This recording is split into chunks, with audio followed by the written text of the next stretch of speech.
룻기의 배경은 어떤 배경인가요? 룻기 시대는 사사 시대입니다. 그 부분을 생각해 보십시오. 사사 시대에 이 믿음을 발견하기는 굉장히 힘들었어요. 그러니까 마치 자갈밭에서 자갈밭을 뚫고 솟아난 꽃 같은 그런 믿음의 이야기가 룻기다, 이렇게 생각하시면 됩니다. 어떻게 한 사람이 모든 이 무너진 가정을 역전시켰는지 보여주는 이야기가 아주 아름답게 그려져 있습니다. 누구보다도 이 어려운 시대에 정말 남들보다 더 쓰디쓴 인생의 쓴 잔을 마신 사람들이 오늘 나오는 이 가정입니다. 그리고 룻을 통해서 역전이 됐습니다. 우리가 알듯이 나오미란 여인은 엘리멜렉과 나오미, 두 사람이 부부죠. 두 사람이 너무 힘들어서 사사시대인데다가 흉년이 왔어요. 그러니까 그 생각을 해봐야 돼요. 사사시대인데 왜 흉년이 왔을까? 그래서 베들레헴에서 살고 있었는데, 유다 땅, 너무 힘들어서 이민을 가기로 결정을 했어요. 어디로 갔느냐? 모압 땅, 강 건너편, 요단강 건너 모압 땅으로 이주를 하게 됐습니다. 두 아들과 함께.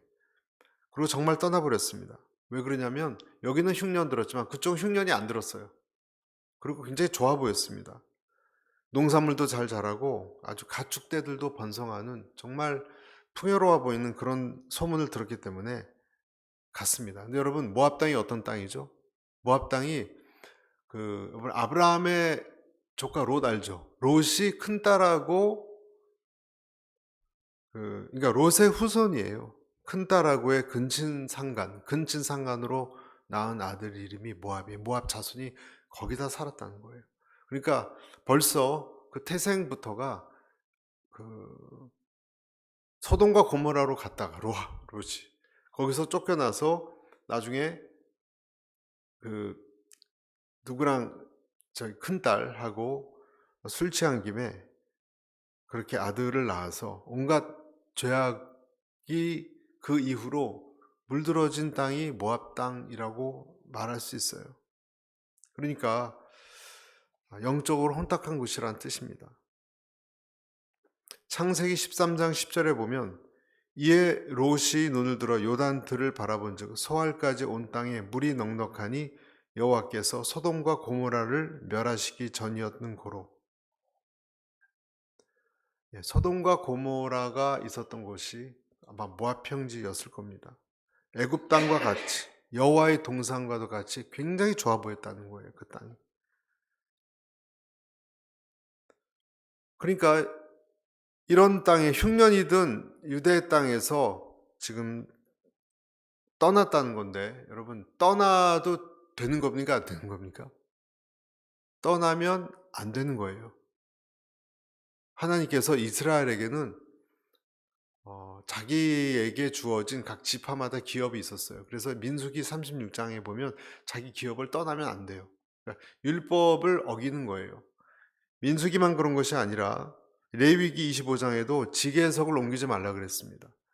그러니까 하나님의 명령을 순종하느냐 아니냐의 문제예요. 지금 우리가 이민 가는 거 그런 거와 관련은 되어지는 않지만 이때 이스라엘에게는 하나님의 말씀을 저버리고 떠난다는 개념이 들어있어요. 이때 모압으로 간다는 의미가 잘못된 것이죠. 더군다나 그 10년이다 우거했다는 것을 봐서 잠깐 흉년 들어는 그럼 피하면 돌아와야 되는데 완전히 떠났다는 거예요. 일시적으로 간 게 아니었습니다.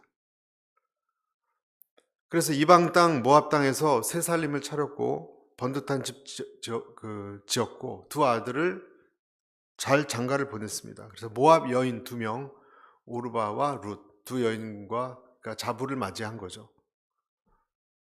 결혼을 시켰어요. 그러니까 큰 죄를 범하니까 작은 죄 범하는 건 쉬워졌어요. 원래 이방 여인하고 결혼시켜도 안 되는 거예요. 그러니까 하나님의 나에게 각 지파마다 준 땅 떠나는 것도 큰 죄인데 떠나고 나서 자기 마음대로 신명기에 나와 있는 말씀처럼 그들과 혼인하지 말라 그랬거든요. 신명기 7장에 이방 여인들하고 그것도 어겼어요. 그래서 어떻게 됐는가?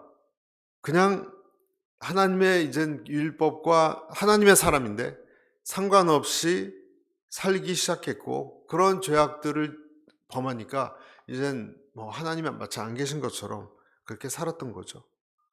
마음대로 며느리를 두고. 그러면 다 괜찮은 줄 알았어요. 그런데 삶이 그렇게 놓아두지 않았습니다. 모압으로 건너간 다음에 어떤 일인지 정말 생각하기도 싫은 흉한 일이 일어났죠. 가장인 엘리멜렉이 먼저 죽었고요. 그 다음에 얼마 지나지 않아서 맏아들 그리고 둘째 아들마저 죽었습니다. 다 죽었습니다. 감당하기 어려운 일이었을 겁니다. 나오미가 이 일을 당했다면 아주 정말로 절망적이고 아주 무서운 우울증 같은 거 시달렸을 거라고 생각합니다. 그게 나오미의 인생이었습니다. 3번이나 인생의 트라우마를 경험했어요. 남편 죽고 첫째 아들, 두 번째, 셋째 아들. 제가 알고 있었던 어떤 권사님은 남편을 완전히 의지했던 권사님인데 아주 친구 같은 분이셨는데, 소녀 같은 분인데, 남편 하나도 할 줄 있는 게 없어요. 할 수 있는 게. 남편이 다 그냥 뭐 수도꼭지 고장 나면 그것부터 시작해서 뭐 어디 구청 가서 서류 떼는 것부터. 근데 그분이 돌아가시니까 이분이 생활력이 없어가지고 엄청나게 고민하다가 나중에는 정말 독해지게 변하시더라고요. 그래서 어느 날 이렇게 지나가는데 동비촌동에 그분 뒷모습 보니까 혼자 걸어가셔요. 너무 불쌍했어요. 제가 그 모습 보니까. 우리 주변에 보면 한 번만 어려움이 오는 것이 아니라 여러 가지 닥쳐서 온 가정이 정말 황폐화되는, 감당하기 어려운 시험을 경험하는 사람이 많습니다. 그래서 오늘 이런 상실을 보면 정말 마치 여기 나오는 흉년을 떠나서 나갔다가 어려움을 당했던 나오미의 가정 같은 그런 고통과 어려움이 이렇게 오버랩돼서 보여지는 사람들이 이 세상에도 많이 있는 것 같습니다. 그러다가 오늘 말씀해 보면 어떤 일이 일어났냐면 6절에 보시면 6절 한번 보십시오. 그러던 어느 날 모압에 있던 나오미가 여호와께서 그 백성에게 오셔서 양식을 공급해 주셨다는 소식을 듣고 두 며느리와 함께 거기에서 떠나 고향으로 돌아갈 채비를 했다. 이렇게 되어 있습니다. 그러니까 나오미에게 어느 날 10년 정도 지난 다음에 이제는 하나님께서 그 유대 땅을 회복시키는 하나님의 손이 그들에게 양식을 공급해 주셨다는 이 어떤 느낌을 받았습니다. 그런 깨달음이 왔습니다. 그래서 돌아가려고 한 거예요. 이제 돌아가려니까 자기 아들이 죽은 두 자부만 남았잖아요. 그러니까 3명의 과부가 지금 남아있는 거예요. 그래서 그게 배경이고요. 자기처럼 과부가 된, 똑같은 신사가 된 두 며느리에게 이제 이별을 구하고 이제 떠나가라, 각자 길 가자, 그렇게 얘기했던 것입니다. 그래서 오늘 이 배경의 내용을 가지고 우리가 무엇을 좀 생각해 봐야 되는가? 첫 번째, 이렇게 우리가 생각해 봐야 됩니다. 첫 번째, 안 나오죠? 제가 읽어드릴게요. 첫 번째 우리가 생각하는 것은 하나님이 견디라고 하는 땅을 떠나면 안 된다는 거예요. 자, 하나님이 견디라는 땅을 떠나지 말라는 거예요. 약속의 땅에 흉년이 들었다, 이 말은요, 엘리멜렉 가정은 버려서는 안 되는 기업을 버리고 이방 땅을 찾아서 갔는데, 그것은 하나님의 뜻, 하나님이 어떤 지금 가치를, 어떤 깨달음을 주려고 하는 것을 저버리고 자기 마음대로 편한 곳을 찾아 갔다라는 거예요. 거기에 대해서 우리가 주의를 깊게 해야 됩니다. 오늘날에도 성도들을 보면 어떻게 행동을 하는가, 내 주변 환경이나 내 개인적인 어려움을 우리가 느낄 때 정말 금보다 귀한 믿음을 버리고 세상을 쉽게 찾아갑니다. 세상은 정말 할 일도 많고 넓고 할 일도 많아 보이고 들도 푸르고 풍부하고 저쪽 가면 다 좋은 일이 일어날 것처럼 먹을 것도 많아 보이고 그런 때가 있는데, 내가 속해 있는 이 믿음의 땅은, 여러분 이것을 땅으로만 생각하지 말고 믿음의 어떠한 삶이라고 생각해 봅시다. 그런 것은 왠지 답답하고 의미가 없고 이대로 행하면 아무것도 안 날 것 같고 안 될 것 같다는 생각이 드는 거예요. 왜냐하면 하나님이 이 유대 땅에 징계를 내리고 있는 중이거든요. 왜? 사사시대라 그랬잖아요. 그러니까 사사시대에 흉년이 있으면 여러분 어떻게 하는 거예요? 떠나면 안 되는 거예요. 그래서 떠나라는 소리가 아닌 거예요. 하나님이 징벌을 내린 것은 어떻게 하는 거냐면 견뎌야 되는 거거든요. 여러분, 우리에게 하나님이 기근을 주실 때 그 의미를 잘 우리가 살피지 않는다면 어떻게 되는가? 회개하기보다 그 어려운 상황을 빨리 모면해서 더 좋은 조건, 더 좋은 대안을 찾으려고 그냥 죄인인 채로 자꾸 방랑하는 일이 일어나게 됩니다. 그러면 문제가 더 복잡해집니다. 그러니까 부모가 자식을 야단치는 것은 자식이 그 야단을 듣고 깨달으라는 거지, 그 말을 듣고 그냥 집을 뛰쳐나가 버린다. 그러면 여러분 고쳐지겠습니까? 잘못된 자기 잘못을 부모님이 지금 깨우쳐 주려고 하고, 너 뭐 저녁 한 끼 굶어. 아니면 뭐 좀 생각해, 자중해 하면 그걸 생각해야 되는데, 아유, 듣기 싫다고, 잔소리 듣기 싫다고, 짜증난다고 그냥 가출해 버렸어요. 그런 거나 마찬가지라는 거예요. 저도 그냥 가출해서 당구장에서 자고 그랬어요. 아버지가 야단을 쳤는데 고등학생인 저는 듣기 싫은 적도 있었어요. 그런데 어떤 사람은 성인이 돼서도 자기가 응당받아야 될 그것을 견디지 못해서 떠나고 그런 사람이 많다는 거예요. 그래서 여러분, 어려움은 하나님이 주는 어려움은 피하라고 주는 것이 아니고 견디라고 주시는 거예요. 그러니까 그것을 분별을 잘 해야 되는 것입니다. 그런데 우리는 인간적인 조건이 좋은 대로 자꾸 피합니다. 어떨 때는 교회도 바꾸고 지역도 바꾸고 또 만나는 사람도 바꾸고. 그러니까 다 육체적으로 생각하는 거예요, 여러분. 내가 어려움이 오면 어려움을 이기는 것에만 초점을 맞춰요. 그래서 자꾸 어려움을 이기는 데 내 시선이 있기 때문에 그 사람의 인생은 계속 피곤하고 하나님의 뜻을 따르지 않으면 어떨 때는 정말 큰일이 일어날 수도 있다는 거예요. 오늘 여기서 나오는 이 비극처럼.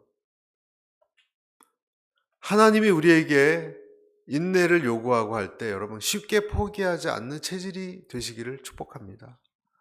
쉽게 포기하지 말아야 됩니다. 하나님의 뜻은 뭐예요? 내가 그것을 피해서 더 좋은 직장, 더 좋은 지역, 더 좋은 어떤 만남, 그것을 통해서 내가 그것을 잃어버리는 것이 아니고 거룩해지는 거예요. 내가 거룩해지고 하나님의 뜻에 맞는 사람이 되는 거예요.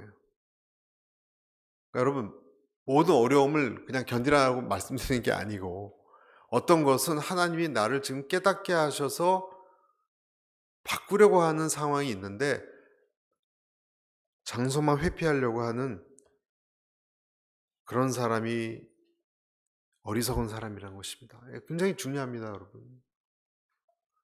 시간만 계속 갑니다, 여러분. 풀리질 않고. 환난을 받아들이지 하나님이 주신 못하는 체질이 될 때 영적 깊이가 없고요. 하나님과 교제하는 것이 힘들어집니다. 교제가 안 됩니다, 여러분. 피하기만 하기 때문에. 부르짖어야 할 때 부르짖어야 되고 견뎌야 할 때 견뎌야 되고 하나님 앞에 울어야 할 때 울어야 되는데 그걸 다 삭제하는 거예요, 여러분. 기도해야 할 때 기도해야 됩니다. 하나님이 그 사람 기도하라고 그 상황 줬는데 기도는 안 하고 또 튕겨져 나가면 여러분 새로운 곳에서 또 어려움이 오는 거예요. 압력을 못 떠나니까 자꾸 세상의 방법을 취하는 것입니다. 처음엔 이것이 자유라고 생각해요. 자유로움을 얻는 것이라고 생각해요.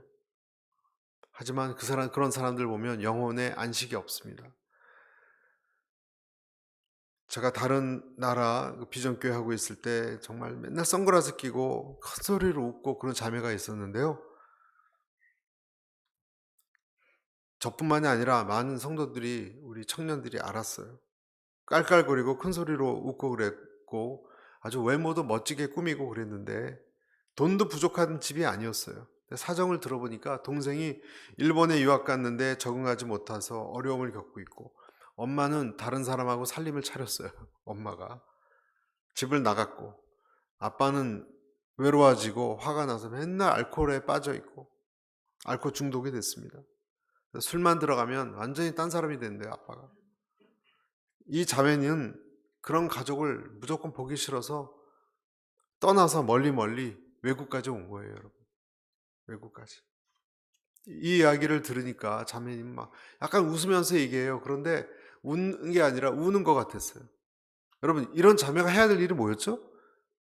그렇게 한국 쉽게 떠나면 되는 겁니까? 아니에요. 기도원에 들어갔어야 되든지, 정말 누군가 중보기도해서 이 가정을 일으키는, 정말 뭔가 우리 가정에 하나님 회개하라고 하는 게 있는가, 용서를 구하고 하나님께 나갔어야 하는 것이 급선무였습니다.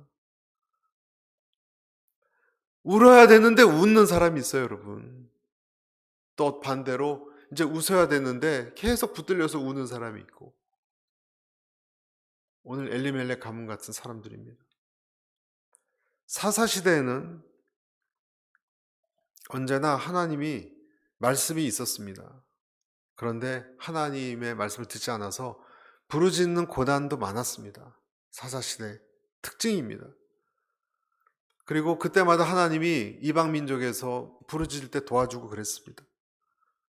그러니까 부르짖으니까 도와줬잖아요, 여러분. 그러니까 부르짖지 않고 오늘 이런 가정처럼 단대로 가면 해결이 절대로 되지 않습니다. 그러니까 내가 생명의 근원을 떠나는 것과 똑같습니다. 그러니까 모압에서 10년 동안 고통받았다는 거예요. 여러분, 우리가 보통 어떤 일이 환난당하면 고통만 중요하다고 생각하잖아요. 고통도 중요한데 고통이 중요한 게 아니고요, 원인이 중요해요. 원인이 중요한 거예요. 남편 엘리멜렉이 모압에 가서 얼마 지나지 않아 죽었다는 것은 무슨 뜻입니까? 하나님이 생명의 기운을 막았다는 뜻입니다. 두 아들들도 모압 여인 통해서 자식을 낳아야 되는데 자식도 낳지 못하고 다 하늘나라로 갔습니다. 생명을 막은 거예요, 하나님이. 이 정말 모압 땅은 풍요로웠어요, 이때 여러분. 농사도 잘 되고 먹을 것도 많고. 그런데 여러분, 하나님의 사람에게는요, 기름진 땅이 하나님의 사람한테는 아무 상관없어요. 모압 땅에 조건이 안 좋아서 가면 좋아져야 되잖아요. 근데 하나님의 사람이 하나님을 떠나면 어떻게 되느냐? 그런 기름지고 좋은 조건이 그 사람에게 아무 상관이 없어요, 여러분. 상관이 없는 정도가 아니라 더 어려워질 수도 있어요. 여러분, 하나님의 훈련을 피하지 마셔야 할 줄로 믿습니다. 우리에게 주는 첫 번째 중요한 교훈입니다.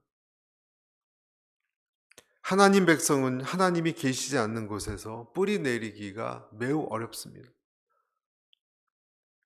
풍토가 맞지 않는 땅에 식물을 옮겨봐야 식물이 살지 못하고 죽는 것과 같습니다.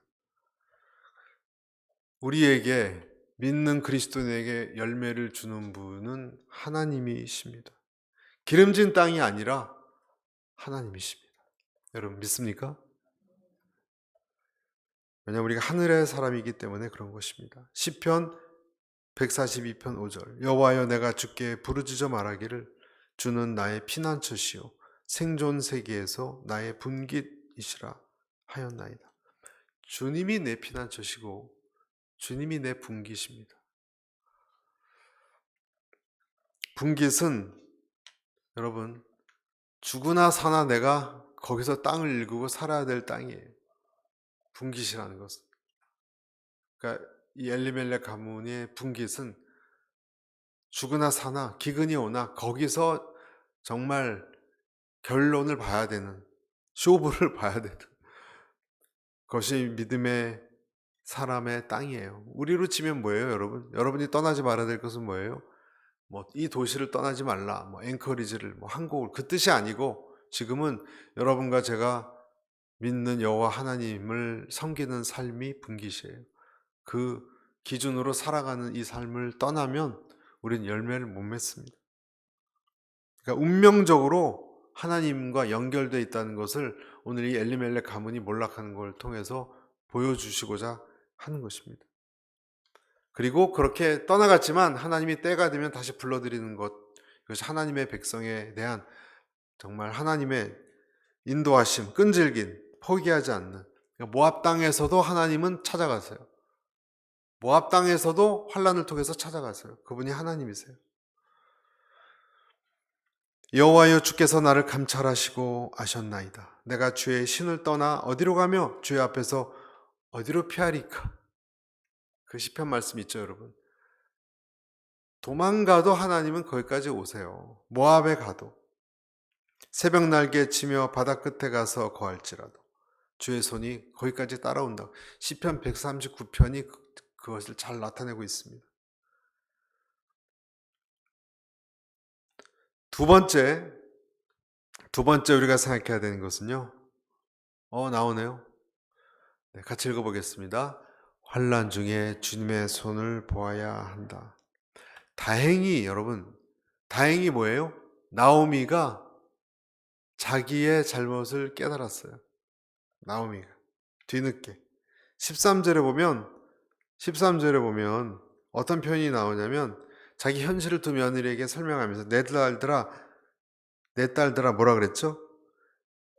여호와의 손이 나를 치셨으므로. 이런 표현을 한다는 건 뭐예요? 여호와의 손이 나를 치셨구나. 내가 잘못을 해서 이런 결과가 왔구나. 요 깨달음이 이제 들어온 거예요. 굉장히 중요한 깨달음입니다. 여호와의 손이, 그러니까 지금 슬프고 어려운 이 모든 상황이 하나님하고 연결이 딱 됐어요. 지금 나오미는 우연적인 일이 아니고 우연히 그렇게 사고당해서 그런 것이 아니라 하나님과 연관을 시켰던 것이 나오미입니다. 아무리 유다 땅에 흉년이 그치고 이제 베들레헴으로 돌아갈 일이 생겼을 때 하나님이 나를 쳤고 저 유다 땅은 이제 하나님이 풍요롭게 하고, 그러면 이제 뭐가 느껴지죠? 저 사사기로 가득 찬 저 땅에 하나님이 이제 은혜의 시대가 왔구나. 나는 거기를 괜히 떠났구나. 나를 쳤구나. 그럼 고로 나는 돌아가야 돼. 요 공식이 딱 성립하는 거예요. 영적 깨달음이라 그래요. 여러분, 내가 어려운 일 당할 때, 우리가 어려움을 당할 때 어떤 표현을 쓰는가 잘 생각해야 됩니다. 저 사람 때문에 그렇게 한 건지, 아니면 하나님이 나를 지금 다루고 있는지, 어떤 언어를 쓰시고 어떻게 이해하고 계십니까? 어떻게 보고 있습니까?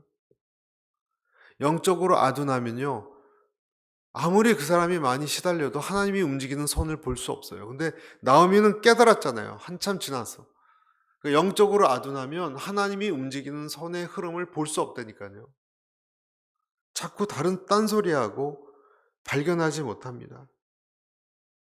여러분이 지금 당한 상황을 영적으로 어떻게 정의 내리고 있는가? 물론 쉽진 않아요. 그런데 중요합니다, 여러분. 굉장히 중요합니다. 어떤 사람은 자기가 지금 당하는 걸 핍박이라고 얘기해요. 핍박입니까? 자기가 잘못해서 당하는 건데. 예를 들어서 이스라엘이 우상 숭배하다가 바벨론 포로 가면 핍박입니까, 여러분? 핍박이 아니죠. 우상 숭배에 대한 죄값이죠. 그 핍박이라고 여기면 해결이 되겠습니까? 70년 지나도 포로에서 못 돌아오는 거예요, 여러분. 그러니까 이게 얼마나 중요합니까? 영적으로 내 상황을 정의할 수 있다는 것이. 잘못한 자가 받는 것은요, 핍박이 아닌 거예요. 어느 것이 옳고 어느 것이 그른 것이다라는 기본 인식이 들어와야 되는 거예요. 근데 여러분 가끔 보면 주변에 계속 자기 생각만 내세우고 인식이 안 들어온 사람이 있잖아요. 남 탓으로만 돌리고. 그러면 세월은 계속 그렇게 흘러가는 거예요. 깨닫지 못하니까.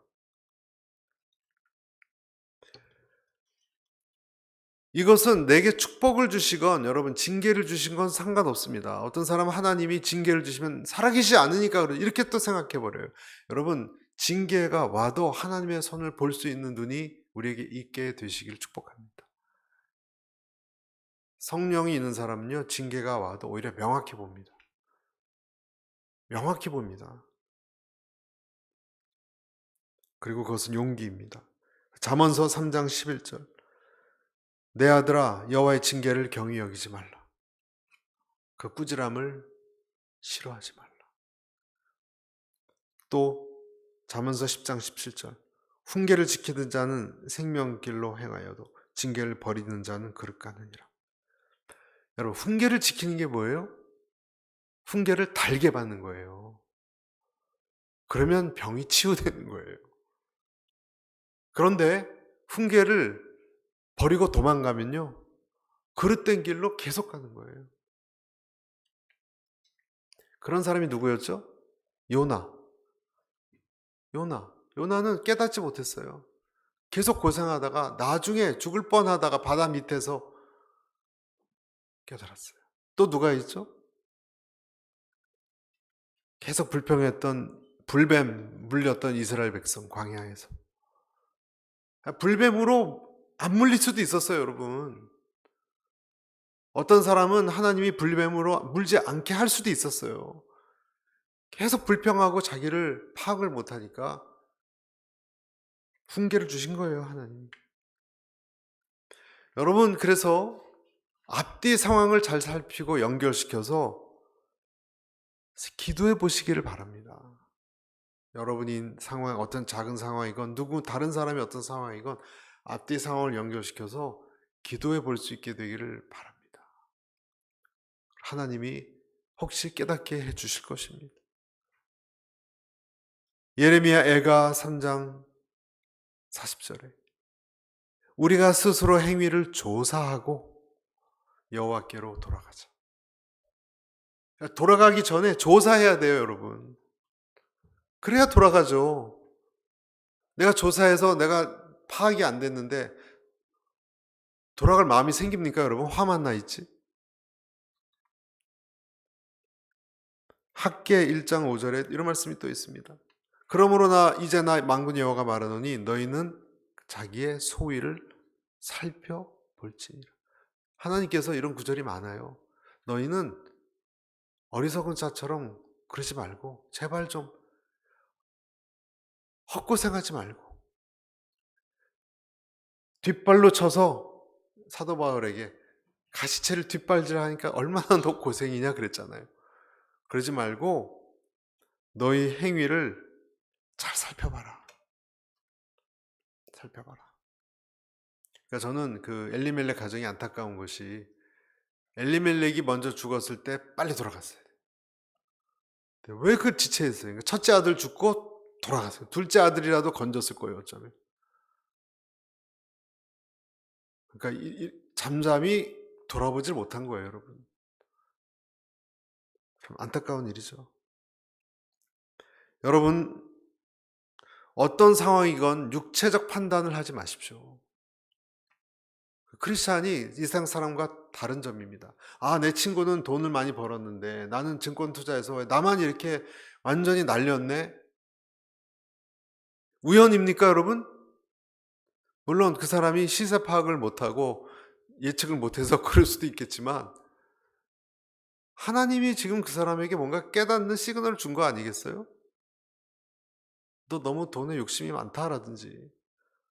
그러니까 그걸 깨달으라는 거예요, 빨리. 어떤 것이 오면. 아, 하나님 제가 정신이 좀 이상한 데 팔렸군요. 라든지. 어려움이 되면 첫째 아들 죽고 둘째 아들 죽을 때까지 다 이럴 때까지 왜 못 깨달았냐는 거예요.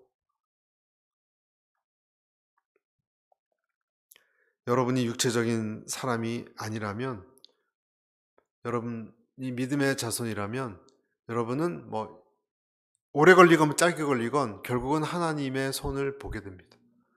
그리고 영적으로 보게 됩니다. 여러분이 영적으로 해석 안 할 수 없게 돼요. 괴로우니까. 하다 이해가 안 되면 어떤 사람은 점집도 찾고 누굴 만나고 별의별 분석을 다 합니다. 그래도 해결이 안 되면 주님께 돌아옵니다. 하나님의 사람은 결국은 하나님의 방식으로 이해를 하게 됩니다.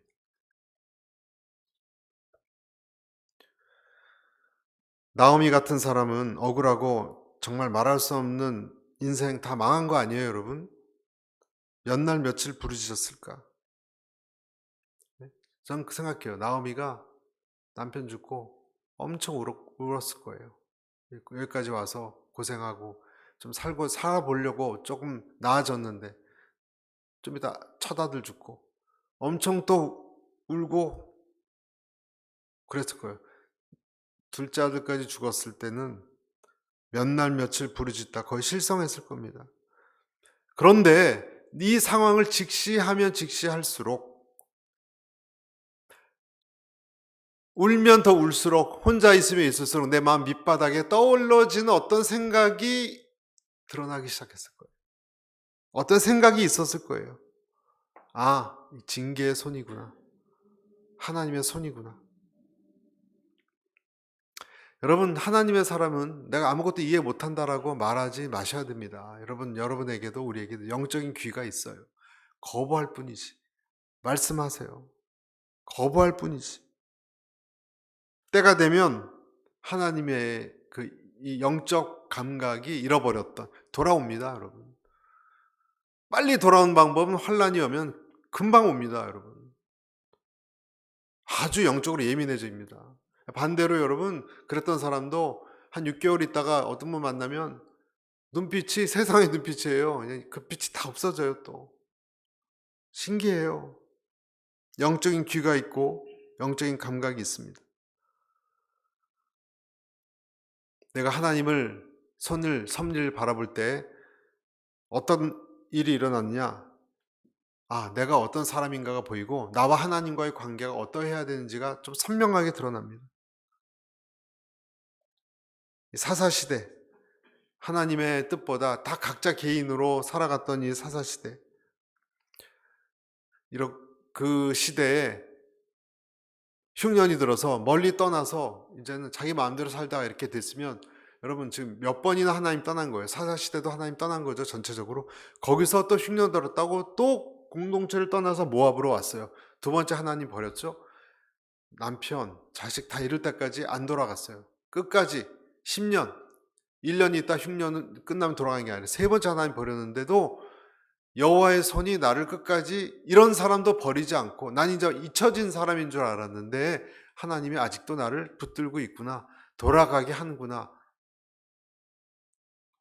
나는 하나님이 이제 나를 완전히 떠난 줄 알았는데 하나님이 나를 반응해서 돌아오게 하시는구나. 요거 깨달은 것입니다. 그래서 돌아가기로 결심한 겁니다. 그래서 저는 이 축복이 믿는 사람이었던 나오미가 축복받은 여자였다라고 저는 믿습니다. 환난은 당했지만. 그래서 며느리에게 이렇게 말했어요. 8절. 그때 나오미가 두 며느리에게 말했습니다. 너희도 각각 너희 친정으로 돌아가거라. 너희가 그동안 너희 죽은 남편과 또 내게 잘해 주었으니 여호와께서 너희에게 잘해 주시기를 원한다. 여호와께서 너희로 하여금 다시 남편을 만나 그 집에서 각자 편안하게 지낼 수 있게 해주시기를 바란다. 그렇게 얘기했더니 오르반은 떠났습니까? 안 떠났습니까? 첫째 며느리는 그 말들이 모압으로 그냥 이별이 됐고요. 두 번째 14절에 보면 그러나 제일 끝에 보세요. 룻은 시어머니를 붙잡았습니다. 자, 마지막 저는 이 부분이 정말 신비로워요. 도대체 룻이 왜 이런 행동을 했을까? 모압에서 또 새로운 남자 만나서 살면 되잖아요. 더군다나 어떻게 하나님이 그렇게 자기 백성을 그렇게 흉년들게 할까? 난 그런 하나님 싫어. 그러고 안 갈 수도 있는 거예요. 이 시어머니한테 있으면 나까지 불행해질 것 같아서 당연히 오르바처럼 합리적인 생각으로는 무섭고 떨리고 또 과부의 몸으로 가고 싶지 않았을 겁니다. 근데 왜 갖게 됐을까? 왜 룻은 이런 생각을 하게 됐을까? 저희는 믿습니다. 이 룻은요, 뭔가를 봤기 때문에 그래요. 뭔가를 받기 때문에. 룻기 1장 16절 17절 다음 그 날 말씀인데요. 여러분 뭐라고 돼 있냐면 자꾸 저한테 어머니를 떠나거나 어머니에게 돌아서라고 하지 마십시오. 어머니가 가시는 곳이면 저도 갈 것이고 어머니가 머무는 곳이면 저도 머물 것입니다. 어머니 민족이 제 민족이며 어머니 하나님이 제 하나님이십니다. 어머니가 죽는 곳에서 저도 죽을 것이고 저도 거기에서 묻힐 것입니다. 죽음 외에 그 어떤 것도 어머니와 저를 갈라놓을 수 없습니다. 그렇지 않으면 여호와께서 내게 심한 벌을 내리고 더 내리셔도 좋습니다. 무엇을 봤기 때문에 이런 얘기를 하게 될까? 여기서 제가 지금 읽은 그 다음날 본문에 나오는 걸 보면요. 룻이 깨달은 게 있는데 행복하건 행복하지 않건 불행이 오건 불행이 오지 않건 이 여호와 하나님은 절대 자기 백성을 포기하지 않는 분이구나. 그리고 다시 회복시킬 정도로 훈련을 시킨 것이지 회복시키신 하나님이구나. 그리고 도대체 그 하나님은 정말 살아계신 하나님 같다는 생각을 했어요. 자기 시어머니가 그 하나님을 인정을 했거든요. 이렇게까지 인생이 황폐화됐는데도 망했는데도 여호와의 손이 치셨습니다. 하나님에 대한 믿음이 살아있어요, 여러분. 시어머니에게.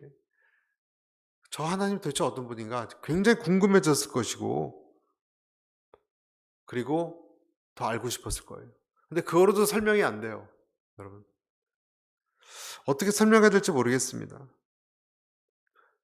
이렇게 결론을 내릴 수 있을 것 같아요, 여러분. 룻이 자기 시어머니를 쫓아서 유대 땅으로 돌아간 것은 왜 그랬을까?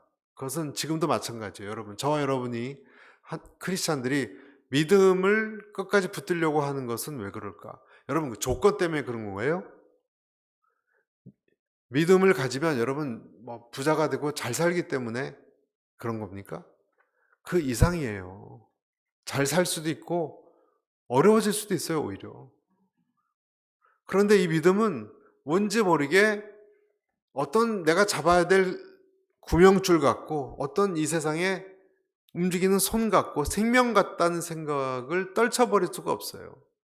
이분이 진짜 어떤 진흙 같은 우리 인생에서 나를 구원해줄 구세주란 생각을 떨쳐버릴 수 없어요. 나를 훈련시키건 나에게 때로는 어려움을 주는 하나님이건 간에. 그래서 여러분 내게 있는 이 믿음 그것이 나에게 어려움을 주건 어려움을 주지 않건 그 믿음을 분별할 수 있는 것이 중요하고요. 하나님의 사람에게는 이 믿음에게 붙잡혀서 살아갈 수밖에 없는 것이 그의 백성입니다. 그리고 이 믿음이 누구에게 들어왔냐면 룻에게 들어왔어요. 그러니까 룻이 말하는 거예요. 죽음 외에 어떤 것도 내가 어머니를 떠나고 하나님 떠나면 내게 벌을 내리고 내리셔도 좋습니다. 이렇게까지 얘기하는 거예요. 그러니까 하나님에게 나는 무조건 탁 달라붙겠습니다. 이것이 룻이 발견한 하나님이에요. 그러니까 믿음이 들어왔다는 것은요, 룻같이 잘 먹고 잘 되고 성공하고 아니고의 차원을 넘어서 왠지 모르게 그분을 떠나면 안 되는 것 같은 강력한 하나님과의 연결의식이 생긴 것입니다. 그래서 룻은 떠날 수가 없었어요. 그래서 나오미를 붙들고 같이 유대 땅으로 들어간 거예요. 그것이 룻이 본 어떤 것이 바로 그것이에요. 저와 여러분은 오늘 이곳에 있습니다. 어떤 사람은 하나님 때문에 방황하다가 돌아왔고 어떻건 이제는 그분이 나에게 축복을 주건 때로는 환난을 주건 우리는 그분을 떠날 수가 없습니다. 여러분 믿습니까? 떠날 수가 없어요. 그래서 그런 사람은 모든 것을 하나님의 관점에서 봐야 됩니다. 내가 사는 집, 하는 행동, 직업, 관계, 하나님의 율법, 하나님의 뜻을 기준으로 봐야 살고 생명을 얻고 그리고 하나님께 영광이 되는 인생을 살 수 있습니다. 그 외에는 열매에 맺을 수가 없어요. 그것이 믿음입니다. 기도하겠습니다.